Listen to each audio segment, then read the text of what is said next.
بسم اللہ الرحمن الرحیم۔ اگر آپ کا نماز پڑھنے کا دل نہیں کرتا یا نماز میں دل نہیں لگتا تو 3 لفظ کا یہ وظیفہ کر لے، موت تک نماز قضا نہیں ہوگی۔ جس کو نماز کی فکر ہے صرف وہی سنے۔ اللہ عز و جل قرآن پاک میں ارشاد فرماتا ہے، قد افلح المؤمنون الذین هم فی صلاتهم خاشعون، یعنی بے شک مراد کو پہنچے ایمان والے جو اپنی نماز میں گر گراتے ہیں۔ اس آیت مبارکہ کے تحت مفسرین فرماتے ہیں کہ ان کے دلوں میں خدا کا خوف ہوتا ہے اور ان کے اعضاء ساکن ہوتے ہیں۔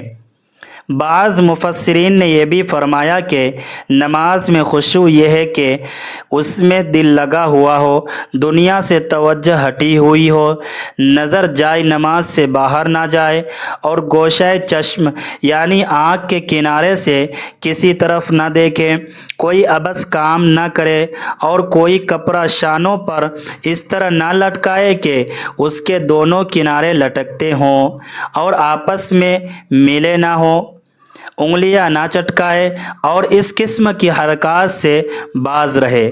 بعض نے فرمایا کہ خشوع یہ ہے کہ آسمان کی طرف نظر نہ اٹھائے۔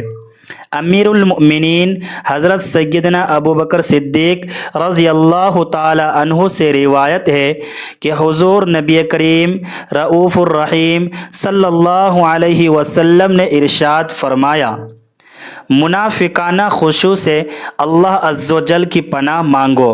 پوچھا گیا، یا رسول اللہ صلی اللہ علیہ وسلم، منافقانہ خشوع کیا ہے؟ ارشاد فرمایا، منافقانہ خشوع یہ ہے کہ ظاہراً تو خشوع ہو مگر دل میں خشوع نہ ہو۔ عدم خشوع نہایت ہی مہلک مرض اور عبادات کے ثواب میں کمی کا باعث ہے۔ شیطان اپنی ذریت کے ساتھ عبادات میں خشوع کو اولاً کم کرتا ہے اور پھر آہستہ آہستہ ختم کر دیتا ہے، یوں عبادات براہ نام ہی رہ جاتی ہے۔ عدم خشوع کا پہلا سبب دل کی سختی ہے۔ اس کا علاج یہ ہے کہ بندہ موت کو کثرت سے یاد کرے، زبان اور پیٹ کا قفل مدینہ لگائے اور بلا ضرورت ہنسنے سے پرہیز کرے۔ عدم خشوع کا دوسرا سبب پریشان نظری یعنی بلا ضرورت ادھر ادھر دیکھنا ہے۔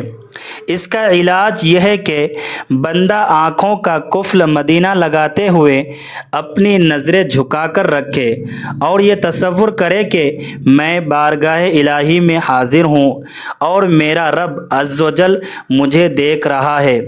عدم خشوع کا تیسرا سبب ذہن میں فضول خیالات اور بے جا فکریں ہیں۔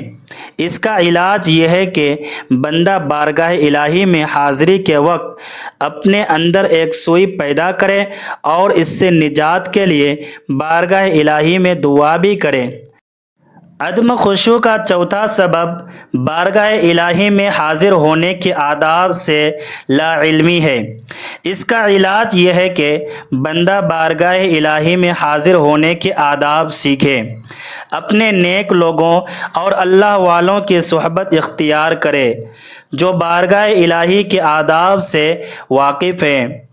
محترم ناظرین، جو چاہتا ہے کہ اس کا عبادت میں دل لگے، نماز پڑھنے میں لطف آئے، تلاوت کرتے ہوئے آنکھوں میں آنسو آئے، اللہ پاک کی بارگاہ میں مناجات کی لذت ملے، درود شریف پڑھے تو دل عشق مصطفیٰ سے لبریز ہو جائے، گنبد خضرا کا تصور بند جایا کرے اور دوران عبادت فضول خیالات تنگ نہ کرے، تو اسے چاہیے کہ گانے باجے سننے سے بچے، آنکھوں، کانوں، ہاتھوں اور دیگر اعضاء کو گناہوں سے بچائے، فضول گوئی سے بچے اور جھوٹ، غیبت، چغلی، الزام تراشی وغیرہ سے ہر دم بچتا رہے۔ انشاءاللہ الکریم دل نرم ہوگا اور عبادت میں لذت نصیب ہوگی۔ جو بندہ لذت عبادت کا طلبگار ہے اسے چاہیے کہ دل سے دنیا کی محبت نکالے اور فکر آخرت اپنائے۔ اس کی برکت سے انشاءاللہ الکریم عبادت میں لذت اور ایک سوئی نصیب ہوگی۔ حضرت عبداللہ قریشی رحمۃ اللہ علیہ فرماتے ہیں کہ ایک شخص نے کسی نیک بزرگ کی خدمت میں عرض کیا، عالی جا، میں نیکی کرتا ہوں مگر دل میں نیکی کی لذت نہیں پاتا۔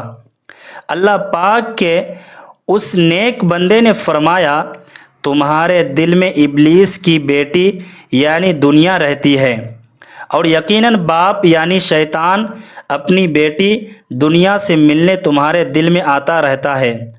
ظاہر ہے کہ ابلیس جب بھی تمہارے دل میں آئے گا فساد ہی پھیلائے گا، یہی وجہ ہے کہ تمہیں نیکی کی لذت نہیں ملتی۔ روایت ہے کہ اللہ پاک نے اپنے نبی حضرت داؤد علیہ السلام کو فرمایا، اے داؤد، اگر مجھ سے محبت کرتے ہو تو دنیا کی محبت دل سے نکال دو، بے شک میری محبت اور دنیا کی محبت ایک دل میں جمع نہیں ہو سکتی۔ ایک مرتبہ حضرت عیسیٰ علیہ السلام نے اپنے حواریوں کو فرمایا، مردوں کے پاس مت بیٹھا کرو ورنہ تمہارا دل مردہ ہو جائے گا۔ حواریوں نے عرض کیا، مردے کون ہیں؟ فرمایا، الراغبون فی الدنیا المحبون لہا، یعنی دنیا میں رغبت رکھنے والے اور دنیا سے محبت کرنے والے۔ عبادت میں لذت پانے کا ایک بہترین طریقہ یہ بھی ہے کہ ہم اللہ پاک کے نیک بندوں کی صحبت اختیار کریں۔ الحمدللہ، اللہ پاک کے نیک لوگوں کے پاس اٹھنے بیٹھنے، ان کی باتیں سننے، ان کی طرف محبت سے دیکھنے اور ان کی سیرت اپنانے کی برکت سے دل کی سختی دور ہوتی ہے اور فکر آخرت نصیب ہوتی ہے۔ حضرت جعفر بن سلیمان رحمۃ اللہ علیہ فرماتے ہیں کہ میں جب کبھی اپنے دل میں سختی پاتا، صبح سویرے حضرت محمد بن وسیع رحمۃ اللہ علیہ کی خدمت میں حاضر ہو جاتا، اس کی برکت سے مجھے فائدہ پہنچتا تھا۔ میاں شیر محمد شرکپوری رحمۃ اللہ علیہ پاکستان کے مشہور اولیاء کرام میں سے ہیں۔ ایک مرتبہ آپ کے ایک مرید نے آپ کی خدمت میں عرض کیا، عالی جا، میرا ایک بیٹا ہے فتح محمد، میں نے اسے بڑے شوق سے حافظ قرآن بنایا مگر وہ نماز نہیں پڑھتا۔ میاں شیر محمد شرکپوری رحمۃ اللہ علیہ نے فرمایا، اسے ہمارے پاس لے آنا۔ چنانچہ مرید 2 دن کے بعد اپنے بیٹے کو ساتھ لے کر حاضر ہو گیا اور عرض کیا، حضور، فتح محمد حاضر ہے۔ میاں صاحب نے بڑے پیار سے پوچھا، فتح محمد نماز کیوں نہیں پڑھتے؟ عرض کیا، نماز میں میرا دل نہیں لگتا، اگر نماز پڑھوانی ہے تو دل لگا دو۔ میاں صاحب چٹائی پر لیٹے ہوئے تھے۔ فتح محمد کی بات سن کر جوش میں اٹھ بیٹھے اور کلمے کی انگلی سے ان کے دل کی طرف اشارہ کر کے فرمایا، جاؤ، اب دل لگا کرے گا۔ بس اللہ پاک کے ولی کامل کا اتنا ہی کہنا تھا کہ اب فتح محمد کی یہ کیفیت ہو گئی کہ ظہر کی نماز شروع کرتا تو عصر تک ظہر ہی مکمل ہوتی، عشاء کی نیت باندھتا تو فجر ہو جاتی۔ اللہ پاک ہمارے دل کی سختی دور فرمائے، ہمارے دل روشن ہوں۔ کاش نمازوں میں دل لگ جائے، کاش عبادت کا ذوق و شوق ہمیں نصیب ہو جائے۔ اے کاش، 100,000 کاش ہمیں عبادت کی لذت بھی ملے اور اس پر استقامت بھی نصیب ہو جائے۔ آمین۔ کامیاب مومن بننے کے لیے نماز میں عجز و انکسار اور خشوع و خضوع کی ضرورت ہے۔ جیسے اللہ نے فرمایا، یقیناً فلاح و کامیابی پائی ہے ان ایمان والوں نے جو اپنی نمازوں میں خشوع اختیار کرتے ہیں۔ نماز میں خشوع و خضوع پیدا کرنے کے کئی ایک ذریعے ہیں۔ انسان کو نماز کا معنی و مفہوم سیکھنا چاہیے کہ جو کچھ وہ کہہ رہا ہے اور کر رہا ہے اس کو سمجھے۔ قرات دعا، ذکر و اذکار کے الفاظ و معنی پر غور کریں اور ذہن میں یہ بات ہو کہ میں عبادت کرتے ہوئے اللہ کو دیکھ رہا ہوں اور اپنے رب سے محو گفتگو میں ہوں۔ جیسا کہ حدیث جبرائیل میں احسان کا معنی بتایا گیا ہے کہ تم اللہ کی عبادت اس طرح کرو گویا کہ تم اللہ کو دیکھ رہے ہو۔ اگر یہ کیفیت پیدا نہیں ہوتی تو اسے کم سے کم یہ خیال ضرور رہے کہ اللہ تو مجھے دیکھ رہا ہے۔ اس طریقے سے نماز کی لذت انسان محسوس کرے گا اور نماز آنکھوں کی ٹھنڈک بن جاتی ہے، جیسا کہ رسول اللہ صلی اللہ علیہ وسلم نے فرمایا، میری آنکھوں کی ٹھنڈک نماز میں ہے۔ ایسی سوچ و بیچار کو دور کرنے کی کوشش کرے جو نماز میں آڑ آتی ہے، وساوس شیطانی کو دفع کرے تاکہ شہوات نفسانی سے دل نکل کر اللہ کی محبت میں اٹک جائے۔ نماز پرسکون طریقے سے ادا کرے، جلد بازی سے کام نہ لے۔ جب تک نماز میں سکون و اطمینان نہ ہو نماز ادا نہیں ہوتی۔ جیسا کہ حدیث میں جو نماز میں رکوع و سجود صحیح ادا نہیں کرتا اسے نماز کا چور قرار دیا گیا ہے۔ ایک حدیث میں رکوع و سجدہ میں ٹھونگے مارنے والے کو اس بھوکے آدمی کی طرح قرار دیا گیا جو 1 یا 2 کھجوریں کھاتا ہے اور یہ اسے کچھ فائدہ نہیں دیتی۔ نماز کے اندر موت کو یاد کرے، جب موت یاد آئے گی تو نماز عمدہ طریقے سے ادا کرے گا اور یہ یقین کر کے نماز پڑھے کہ اسے شاید اگلی نماز پڑھنے کا موقع نہ ملے، جیسا کہ مسند احمد اور ابن ماجہ میں ہے۔ نماز کی دعائیں اور اذکار زیادہ سے زیادہ یاد کریں اور مختلف نمازوں میں مختلف دعائیں اور اذکار جو احادیث صحیحہ میں وارد ہیں پڑھیں، کیونکہ ایک مختصر سی دعا جو یاد کی ہوتی ہے وہ آدمی کی عبادت اور روٹین میں آ جاتی ہے، پھر اس کی زبان پر ورد تو جاری ہوتا ہے لیکن دل فکر سے خالی ہوتا ہے۔ یعنی ہماری نماز بطور عادت ہوتی ہے، عبادت نہیں۔ جب نماز کے اذکار مختلف ہوں گے اور بدل بدل کر پڑھے گا تو نماز میں دھیان اور توجہ رہے گی اور خشوع و خضوع حاصل ہوگا۔ اگر نماز میں وسوسہ آ جائے تو اپنے بائیں جانب 3 مرتبہ تھوک کر اعوذ باللہ من الشیطان الرجیم پڑھ لے۔ اسی طرح شیطان جو نماز کو بھلا دیتا ہے اس کا ازالہ ہو جائے گا انشاءاللہ۔ جس جگہ نماز ادا کرے وہاں نقش و نگار اور تصاویر وغیرہ نہ ہوں، کیونکہ یہ اشیاء نماز سے توجہ ہٹا دیتی ہے۔ اچھے لوگوں کی صحبت اختیار کرے تاکہ نیکی کی رغبت ہو اور برے لوگوں کی صحبت سے اجتناب کرے۔ اگر حاجت تنگ کر رہی ہے تو پہلے حاجت کو جائے پھر نماز ادا کرے۔ پیشاب یا پاخانہ روک کر نماز پڑھنا درست نہیں۔ نیند کا غلبہ ہو تو پہلے نیند پوری کر لے پھر نماز پڑھے۔ گفتگو کرنے والے آدمی کے پیچھے کھڑے ہو کر نماز نہ پڑھے، کیونکہ اس کی گفتگو بھی نماز سے غافل کرنے کا باعث ہوتی ہے۔ دوران نماز نظر ادھر ادھر نہ گھمائے، اسی طرح تکبیرات کا قیام کیا کرے اور اگر ممکن ہو تو معمول بنا لے، اس سے بھی خشیت الہی نصیب ہوتی ہے۔ اگر مذکورہ بالا امور پر توجہ دی جائے تو اللہ کے فضل و کرم سے نماز میں خشوع و خضوع نصیب ہو جاتا ہے۔ اللہ ہمیں ایسا نمازی بنائے کہ ہم اس کی بندگی صحیح طریقے سے کر سکیں اور شیطانی وسوسوں اور عجز و انکساری سے دور کرنے والے ذرائع سے اللہ ہمیں محفوظ فرمائے، آمین۔ محترم ناظرین، نماز کے وقت اللہ تبارک و تعالی نمازی کی طرف متوجہ ہوتا ہے۔ اللہ تبارک و تعالی انسان کو سجدہ کرتے وقت ہی سب سے زیادہ پسند کرتا ہے۔ جب انسان نماز کے لیے تیار ہوتا ہے تو جنت کے دروازے کھول دیے جاتے ہیں۔ اور نماز کی طرف جتنے قدم بڑھتا ہے اس کے اتنے گناہ معاف کر دیے جاتے ہیں اور اتنا ہی ثواب اس کے حق میں لکھ دیا جاتا ہے۔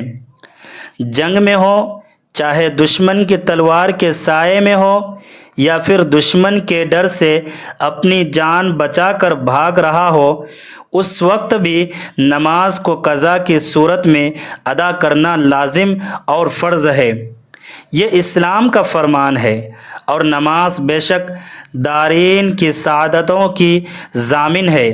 اللہ عز و جل قرآن مقدس میں ارشاد فرماتا ہے، ترجمہ، کہ یہ کتاب پرہیزگاروں کو ہدایت ہے، جو غیب پر ایمان لائے، نماز قائم رکھتے ہیں، اور ہم نے جو دیا اس میں سے ہماری راہ میں خرچ کرتے ہیں، اور فرماتا ہے نماز قائم کرو، زکوٰۃ ادا کرو، اور رکوع کرنے والوں کے ساتھ نماز پڑھو، یعنی مسلمانوں کے ساتھ کہ رکوع ہماری شریعت میں ہے، یا تو پھر باجماعت نماز ادا کرو۔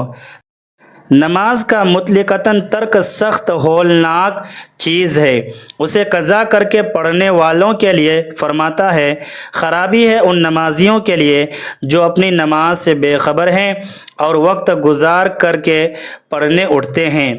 نماز کی اہمیت اس سے بھی پتہ چلتی ہے کہ اللہ رب العزت نے سب احکام اپنے حبیب صلی اللہ علیہ وسلم کو زمین پر بھیجے، لیکن جب نماز فرض کرنی منظور ہوئی تو حضور صلی اللہ علیہ وسلم کو اپنے عرش عظیم پر بلا کر اسے فرض کیا اور شب معراج میں یہ تحفہ دیا۔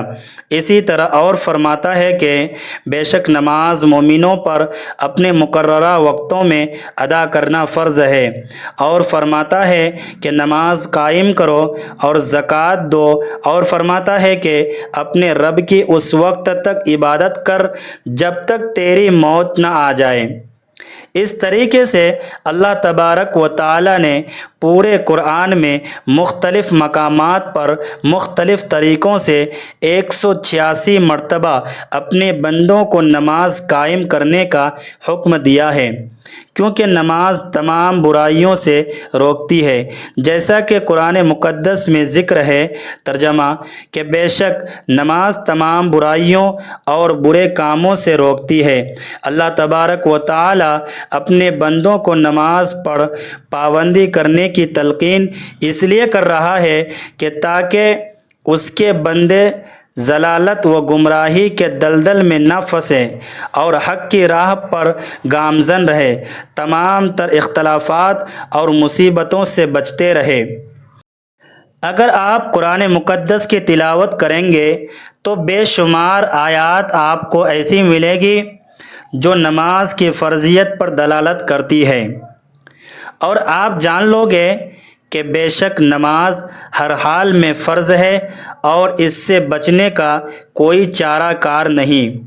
حضرت عقبہ بن عامر رضی اللہ تعالی عنہ سے روایت ہے کہ سید المرسلین صلی اللہ علیہ وسلم نے ارشاد فرمایا، جو بھی مسلمان اچھی طریقے سے وضو کرتا ہے پھر کھڑے ہو کر اس طرح 2 رکعت نماز پڑھتا ہے کہ اپنے دل اور چہرے سے متوجہ ہو کر یہ 2 رکعتیں ادا کرتا ہے تو اس کے لیے جنت واجب ہو جاتی ہے۔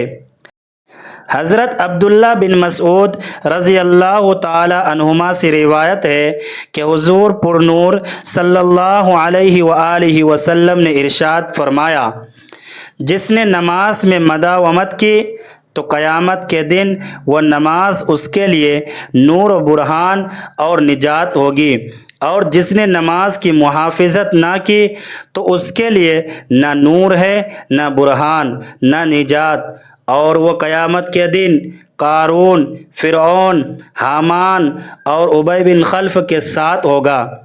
حضرت ابو سعید خدری رضی اللہ تعالی عنہ سے روایت ہے کہ حضور اقدس صلی اللہ علیہ وسلم نے ارشاد فرمایا، جس نے جان بوجھ کر نماز چھوڑی تو جہنم کے اس دروازے پر اس کا نام لکھ دیا جاتا ہے جس سے وہ داخل ہوگا۔ حضرت انس بن مالک انصاری رضی اللہ تعالی عنہ جو کہ حضور نبی اکرم صلی اللہ علیہ وسلم کے صحابی اور خادم خاص تھے، فرماتے ہیں کہ حضور نبی اکرم صلی اللہ علیہ وسلم کے مرض وصال میں حضرت ابو بکر صدیق رضی اللہ تعالی عنہ لوگوں کو نماز پڑھاتے تھے۔ چنانچہ پیر کے روز لوگ صفیں بنائے نماز ادا کر رہے تھے کہ اتنے میں حضور صلی اللہ علیہ وسلم نے حجرہ مبارک کا پردہ اٹھایا اور کھڑے کھڑے ہمیں دیکھنے لگے۔ اس وقت آپ صلی اللہ علیہ وسلم کا چہرہ انور قرآن کے اوراق کی طرح معلوم ہوتا تھا۔ جماعت کو دیکھ کر آپ صلی اللہ علیہ وسلم مسکرائے۔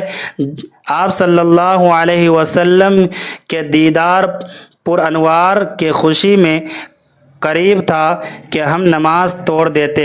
حضرت ابو بکر صدیق رضی اللہ تعالی عنہ کو خیال ہوا کہ شاید آپ صلی اللہ علیہ وسلم نماز میں تشریف لا رہے ہیں، اس لیے انہوں نے اینڑیوں کے بل پیچھے ہٹ کر صف میں مل جانا چاہا، لیکن حضور نبی اکرم صلی اللہ علیہ وسلم نے ہمیں ارشاد سے فرمایا کہ تم لوگ نماز پوری کرو۔ پھر آپ صلی اللہ علیہ وسلم نے پردہ گرایا اور اسی روز آپ صلی اللہ علیہ وسلم کا وصال ہو گیا۔ محترم ناظرین، اب چلتے ہیں وظیفے کی جانب۔ اگر نماز میں کسی کا دل نہیں لگتا تو خود روزانہ اس کو 33 بار پڑھ کر پانی پہ دم کر کے پیے، اور اگر کوئی بچہ ہے، مرد یا عورت ہے، اسے 33 مرتبہ پڑھ کر پانی پلا دے۔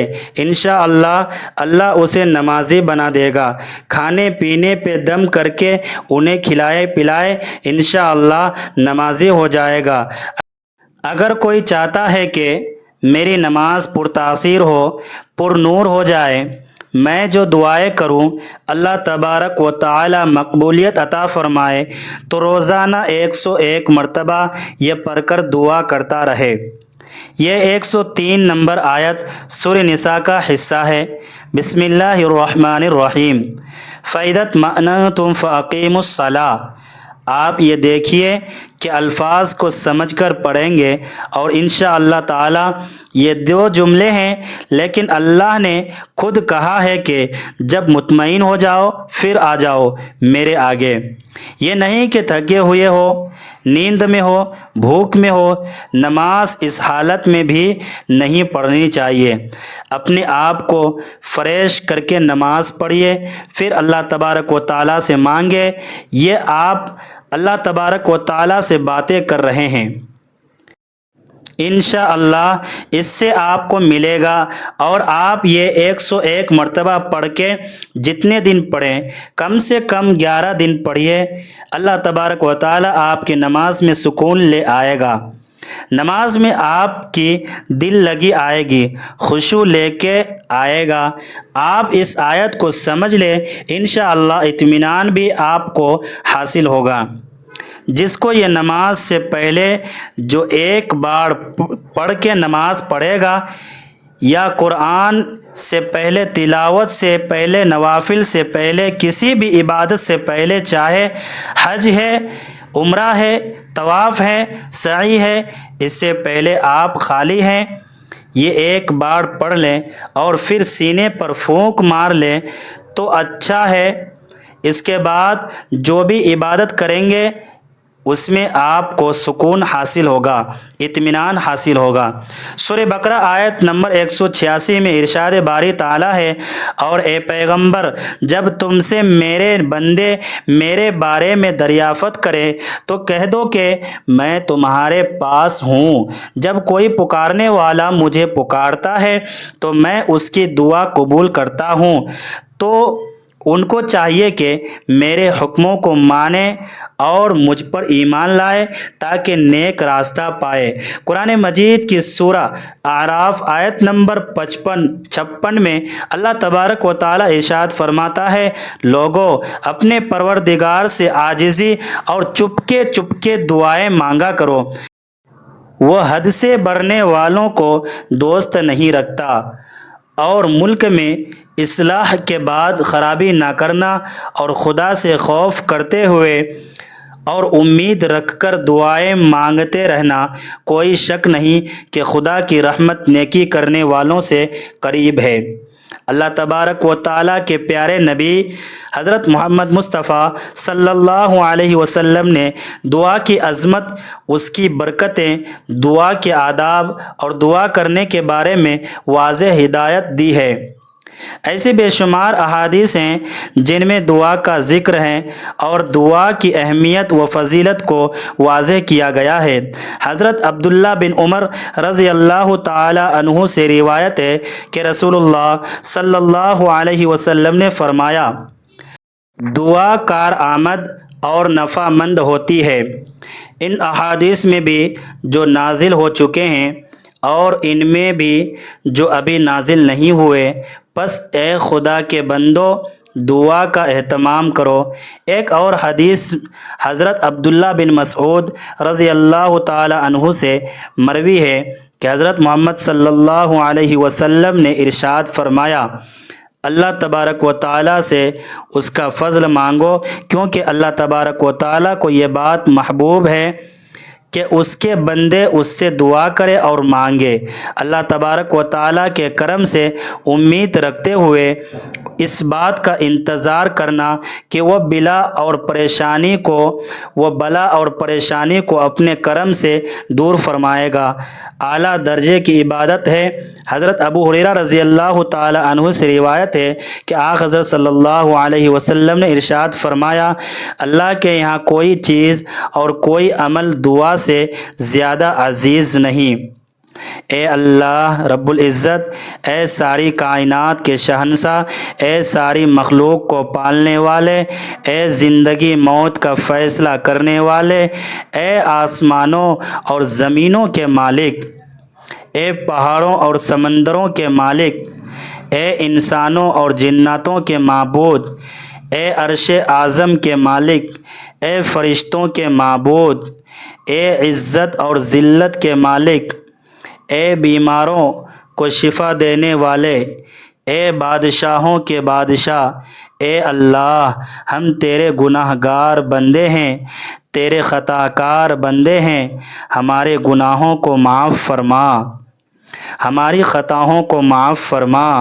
اے اللہ ہم اپنے اگلے پچھلے صغیرہ کبیرہ سبھی گناہوں، خطاؤں اور نافرمانیوں کو معافی مانگتے ہیں۔ اے اللہ رب العزت، ہم اپنے گناہوں سے توبہ کرتے ہیں، ہماری توبہ قبول فرما۔ اے اللہ ہم گناہ گار ہیں، سیاہ کار ہیں، بدکار ہیں، تیرے احکام کے نافرمان ہیں، ناشکرے ہیں، لیکن میرے معبود تیرے نام لیوا بندے ہیں، تیری توحید کی گواہی دیتے ہیں۔